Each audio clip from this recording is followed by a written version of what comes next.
সকলের প্রতি শ্রদ্ধা ও ভালোবাসা। আশা করি সবাই ভালো আছেন এবং আমিও আপনাদের সাথে ভালো আছি। তো আজকের ক্লাসটি হলো ১১তম ক্লাসের চর্চার ক্লাস। এই ক্লাসে আমরা গতকালকে যে ব্যাকরণগুলা শিখলাম সেইগুলার চর্চা করব, ঠিক আছে? তো গতকালকে আমরা কি ব্যাকরণগুলো শিখলাম? উমিয়ন দ্বিধা, নিয়ন দ্বিধা, ঠিক আছে? এই ব্যাকরণটাই মূলত আজকে আমরা বাক্যের মধ্যে কিভাবে ব্যবহার করেছি এবং কিভাবে আমরা কথা বলবো এই ব্যাকরণের ব্যবহার করে এই সমস্ত বিষয় আজকে আমরা শিখব। আচ্ছা, তো প্রথমে আমরা এখানে বোর্ডে দেখতে পাচ্ছি, দেখেন, মিয়ন দেয়, উমিয়ন দেয়। কেননা আমরা কিন্তু দ্বিধা ব্যবহার করি না, আমরা দেয় ব্যবহার করি। গতকালকে আমরা শিখেছি, তাই না? তো এইভাবে আমরা ব্যবহার করব মিয়ন দেয়, উমিয়ন দেয়। মিয়ন দেয়, উমিয়ন দেয়, এই দেয় কিন্তু কমন, শুধু ডিফারেন্ট হইল গিয়া মিয়ন এবং উমিয়ন। যদি বাচ্চিম না থাকে তাহলে মিয়ন, যদি বাচ্চিম থাকে তাহলে উমিয়ন। এটা আমরা জানি তো। ওকে, এই ব্যাকরণের অর্থ কি? এই ব্যাকরণের অর্থ হলো কথার শেষে লে এবং তে অর্থে ব্যবহার হয় মিয়ন এবং উমিয়নটা, আর বাকি থাকে দেয়। এই দেয় শব্দটি হবে বা পারবেন অর্থে ব্যবহার হয়, ঠিক আছে? আপনি কাজটি করতে পারবেন, এই কাজটি করলে হবে, এই যে হবে এবং পারবেন, এই দেয়র অর্থ হলো পারবেন এবং হবে, ঠিক আছে? ওকে, তো আমরা এখন বাক্য পড়ব এবং কোথায় ব্যাকরণের ব্যবহার করেছি সব আমরা দেখাবো। আচ্ছা, তো আপনি আমার সাথে থাকুন। ওকে, তো দেখেন, প্রথমে লেখা আছে নেইল অঞ্জে গামিয়ন দেয়। আমি প্রথম বলে দেব বাংলাটা, আপনি লিখে নেবেন, কেমন? নেইল অঞ্জে গামিয়ন দেয়, আগামীকাল কখন গেলে হবে, ঠিক আছে?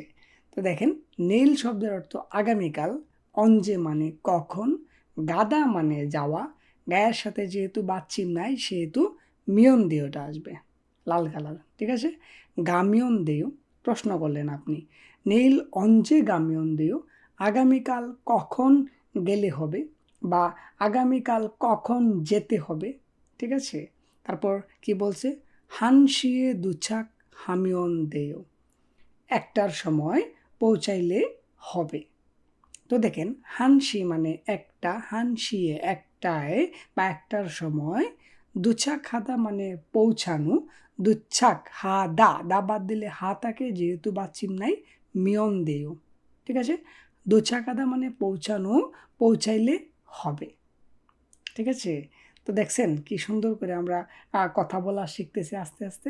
এইভাবে আপনি চর্চা করবেন, ঠিক আছে? পরেরটা কি আছে?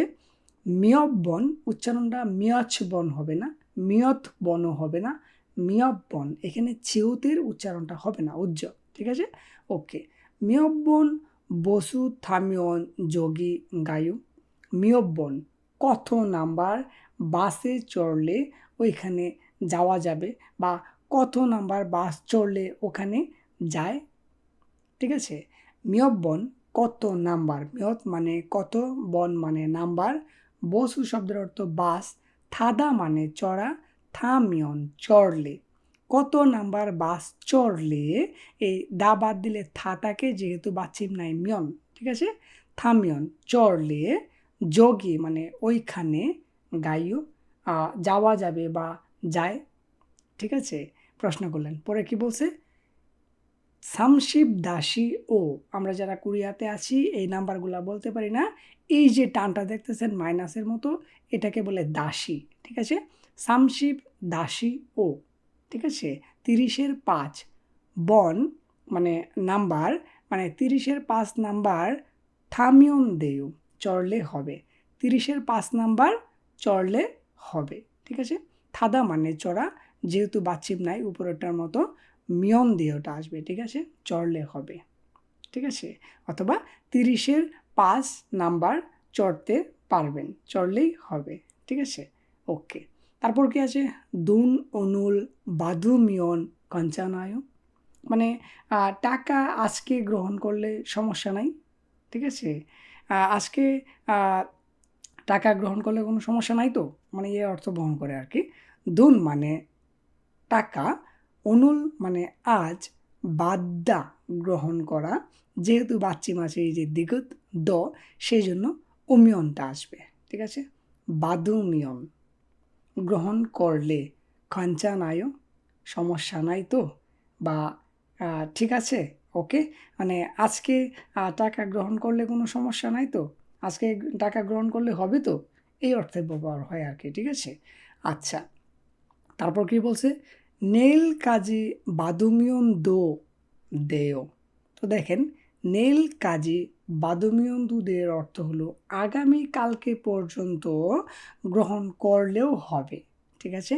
তো দেখেন, নেল কাজী, নেল মানে আগামীকাল, কাজী মানে পর্যন্ত, আগামীকাল পর্যন্ত বাদ্যা গ্রহণ করা, এই যে উপরেরটার মতো বাদুমিয়ন, এখানে এই যে দো শব্দটি আছে এটি ও অর্থে ব্যবহার হয়, ঠিক আছে, এটি ও অর্থে ব্যবহার হয় এই দো শব্দটি, ঠিক আছে। গ্রহণ করলেও, ঠিক আছে, বাদুমিয়ন দো, গ্রহণ করলেও, গা দো, গেলেও, মগমিয়ন দো, খেলেও, যা দো, ঘুমালেও, ঠিক আছে, জ দো, আমিও, এই দোটা যদি ব্যবহার হয় তাহলে সেটা ও অর্থে প্রকাশ করবে, ঠিক আছে। ওকে, বাদুমিয়ন দো গ্রহণ করলেও দেইও মানে হবে, ঠিক আছে, এই যে দেওটা হবে, ওকে। আচ্ছা, ইগে অথকে হামিয়ন দেও। তো দেখেন, ইগে অথকে হামিয়ন দেও, এটা কিভাবে করলে হবে এর অর্থ। ইগে মানে এটা, অথকে কিভাবে, হাদা মানে করা, হামিয়ন করলে, দেও হবে, এটা কিভাবে করলে হবে, এইভাবে আপনি ব্যবহার করবেন, ওকে। তারপর কি বলছে, ফোজাং দা হাগো মন দাদুমিয়ন দিও, একটু লম্বা করে দিলাম আমরা, হ্যাঁ, ফোজাং দা হাগো মন দাদুমিয়ন দেও, মানে সবগুলা পোজাং করার পর মানে প্যাকেট করে দরজা লাগাইলেই হবে, দরজাটা লাগিয়ে দিলেই হবে, ঠিক আছে, মানে দরজা বন্ধ করে দিলেই হবে, ঠিক আছে। তো দেখেন, ফুজাং দা হাগো মানে ফুজাং অর্থ প্যাকেট করা, দা মানে সব আর কি, সব প্যাকেট, এই যে দেখেন হাদা মানে করা, হা গো, এখানে গোটা দুটি শব্দকে জোড়া দিতে ব্যবহার হইল এবং অর্থে ব্যবহার হয়, ঠিক আছে। আমরা ডিপে না যাই, সহজ করে, ফুজাং দা হা গো সবগুলা প্যাকেট করে মুন মানে দরজা, দাদুমিয়ন দেয়, দাদ্দা শব্দের অর্থ বন্ধ করা, দাদ এই যে যেহেতু বাচ্চিম আছে সেই জন্য উমিয়ন দেয়, ঠিক আছে, বাচ্চিমের জন্য এটা আসবে, দাদুমিয়ন দেয় বন্ধ করলে হবে বা লাগাইয়া দিলেই হবে, ঠিক আছে, সবগুলা প্যাকেট করে দরজাটা বন্ধ করলেই হবে বা দরজাটা লাগাইয়া দিলে হবে, ঠিক আছে। তো আমরা এই ধাপটা এখন শিখলাম।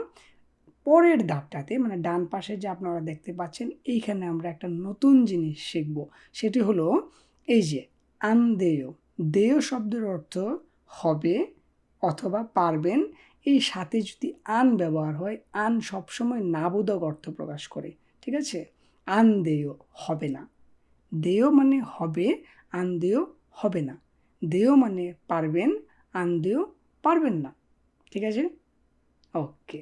তো দেখেন আমরা এখানে ব্যবহার করা শিখি, ইগে মঞ্জ মগমিয়ন আনদেও, ইগে মানে এটা, মঞ্জ আগে বা প্রথমে, মগমিয়ন খাইলে, আনদেও হবে না, এটা প্রথমে খাইলে হবে না কি, ঠিক আছে।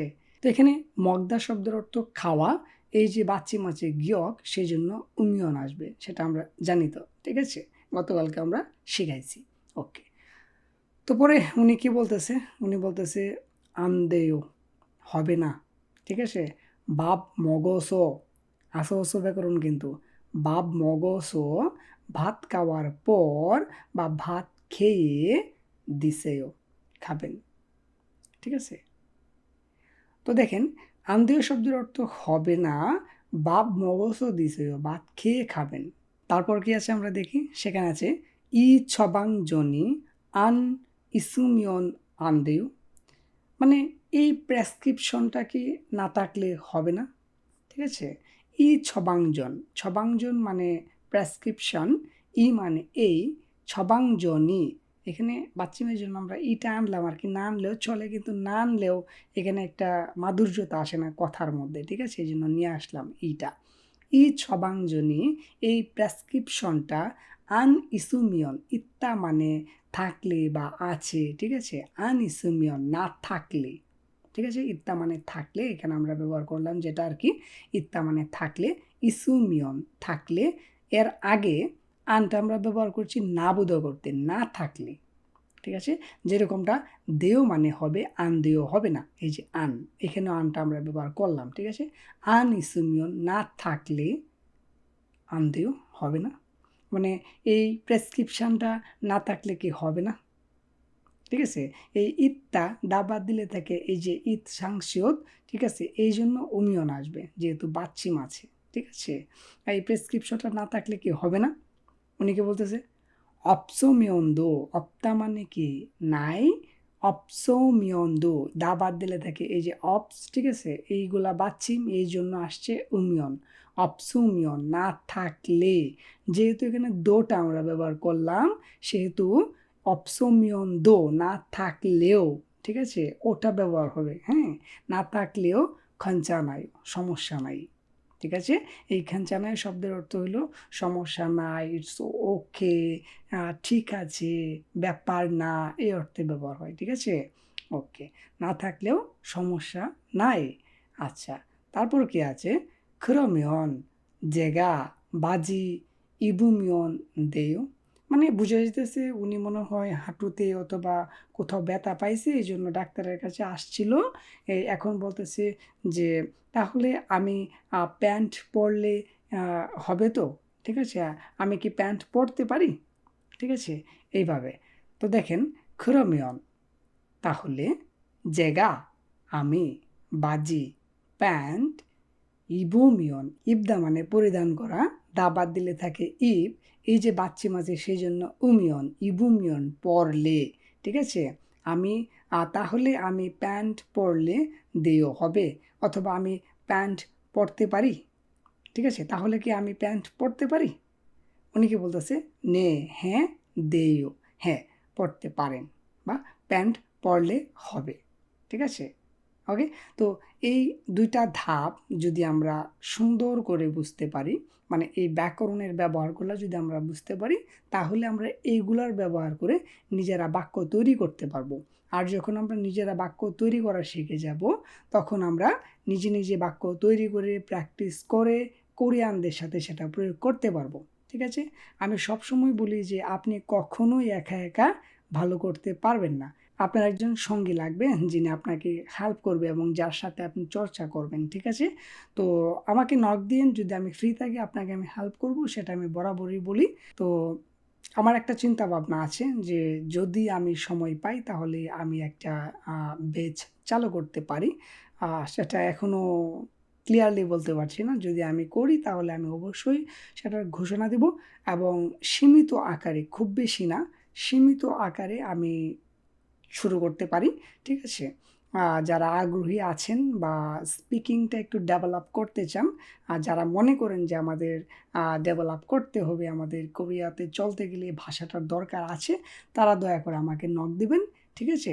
আমি আপনাদেরকে নিয়ে পরামর্শ করে তারপর আমি সেটা শুরু করতে পারি, তবে এখন না, ঠিক আছে, এখন না, সেটা যখন আমি করব তখন আমি ঘোষণা দিব, ওকে।